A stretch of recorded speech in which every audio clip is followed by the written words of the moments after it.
ለምለም አደይና ዴቭን ለማግባባት እየሞከረች ትገኛለች። ዲንጎ ዛሬ አበባ ገዝቼ አደይን ካላስደሰትኳት ሰርፕራይዝ ላርጋት ሲል አበባ ገዝቶ ወደ ቤቷ ሄዷል ማለት ነው። የጠበቀው ነገር ግን እጅግ በጣም እሱ ያልገመተው ባልሄድኩ ነበር ያለበት አጋጣሚ ገጥሞታል ማለት ነው። አደይ አበባውን ከተቀበለች በኋላ እጅግ በጣም ብዙ ነገር አካብዳበታለች አደይ ማለት ነው። ዴቭ ለምን አበባውን ተቀበልሽ ሲል በተደጋጋሚ ትርጉም እንዳለው እና ለምን እንደተቀበለችው እየተናገራት ከአደይ ጋር ተጣልተዋል ማለት ነው። አደይም ወደ ፎቋ ወጣለች። እሱም ደግሞ አበባውን የጣለችውን አበባ መሬት ላይ የጣለችውን አበባ ይዞ ወደ ዲንጎ እየሮጠ ሲሄድ ነበረ። ከዲንጎ ጋር ሄዶም ደግሞ ኃይለኛ ድብድብን አካሂዷል ማለት ነው። ዴቭ በዚህ ከቀጠለ ማበዱ አይቀሬ ነው። እጅግ በጣም አፍቅሯታል፣ ወዷታል። እሷ ግን የተረዳችው እና የተመለከተችው አይመስልም።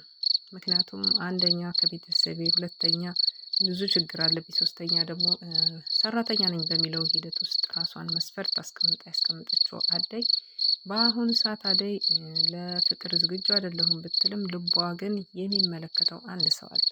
እሱም ደግሞ ሁላችንም ከኋላ የምናየው የባርኮቴ ፍቅር የወጣላት አትመስልም። ከጀርባዋ እጅግ በጣም በሰፊ ፍቅር ይዟታል። አደይ 100% ፍቅር ይዟታል ከባርኮት። በተለይ ጠይቋት የተመለሰበት ፓርት በጣም አናዷት ነው ያለ። አሁን ድረስ ደጋግማ ቤዛን ታፈቅራታለህን እያለች ስትጠይቀው በባለፈው አይተናል። እና ከሱ ጋር ያላትን ያልተቋጨ የፍቅር ህይወት እንዳላት አድርጋ ስታሳይ አደይን አይተናል። አይኗ ይናገራል። አንደበቷን ለመናገር ያቃተውን በአይኗ ስትገልጽ አይተናታል ማለት ነው። ባርኮቴም ለማስመሰል እየሞከረ ነበረ። አደይ አዎ አንቺን በጣም ነው የምወድሽ ማፈቅርሽ፣ እኔ ከቤዛ ጋር እንኳን ብኖር እንኳን አንቺን ማፍቀርና መውደድ አልተውም እያለ ሲነግራት ነበር። እና እጅግ በጣም እሷ ስሜቷን በሰዓቱ ላይ ጎድቷት ነበረ ማለት ነው። በነገራችን ላይ ዴቭ ወይስ ዲንጎ እንዲሁም ደግሞ ባርኮት ማን ሊያሸንፍ ይችላል? ማን አሸንፎ አደይን ይወስዳል? ወይስ አባቷ እንደዛቱባት አባቷ ጠልፈው ወስደው ሊያጋቧት ይችላሉ? በጣም የሚገርም ነው። የአደይ መጨረሻ ብዙ ጊዜ ሁሉም ሰው ይናፍቀዋል።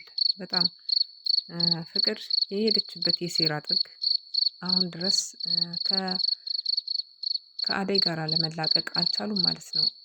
ዲንጎን በጣም ትወድሃለች አደይ፣ ስላንተ ነው የምታስብ፣ በጣም ታፈቅርሃለች እያለች ወደ ፍቅር እንዲገባ አድርገዋለች። አሁን ዲንጎ በሄደችበት መንገድ ሁሉ እየተከተለ ፍቅሩን ይገልጽላታል አደይን ማለት ነው። ስንቴ በጥፊ ተመቷል። ግን በዛ ሰዓት ተጠልፋ በነበረችበት ሰዓት አግዟታል። እጅግ በጣም ብዙ መስዋዕት ከፍለዋል ማለት ነው። አድነዋታል። አደይን ወደ ቤት እንድትመለስ፣ ወደ አዲስ አበባ እንድትመለስ ያገዟት መካከል እነሱ ቢሆኑም አደይ ግን በአሁኑ ሰዓት ላይ አውጣጭኝ ውስጥ ትገኛለች። እሷ ልቧ ያፈቀረው ሌላ ነው፣ የሚፈልጋት ብዙ ነው። ይሄ ሆኖባት ዛሬም ነገም ከነገ ወዲያም እኔ ቢዚ ነኝ እያለች ስትመልሳቸው እያየን ነው። የአደይ መጨረሻዋ ምን ሊሆን ይችላል? የአደይ ልብ የትኛው ላይ ነው የሚያርፈው? ዴቭ ያሸንፋል ወይስ ባርኮቴ? ከሁለት አንዳቸው አሸናፊ ናቸው። አደይ ምርጫዋ የትኛው እንደሚያርፍ ባይታወቅም ከረፈደ በኋላ ግን አደይ የዴቭ ፍቅር ገብቷት እንዳያስቆጫት ብቻ በዚህ ድራማ ላይ ልናየው የሚገባ ነገር ቢኖር ከልመና በኋላ ድንገት እሱም በህይወቱ ላይ ሌላ ሰው ሊመጣና ሌላ ሰው ሊያፈቅር እንደሚችል፣ አደይ ደግሞ ከተለመነችበት ህይወት ላይ ላታገኘው እንደምትችል ዴቭንም ማወቅም ማስታወስም አስፈላጊ ነው።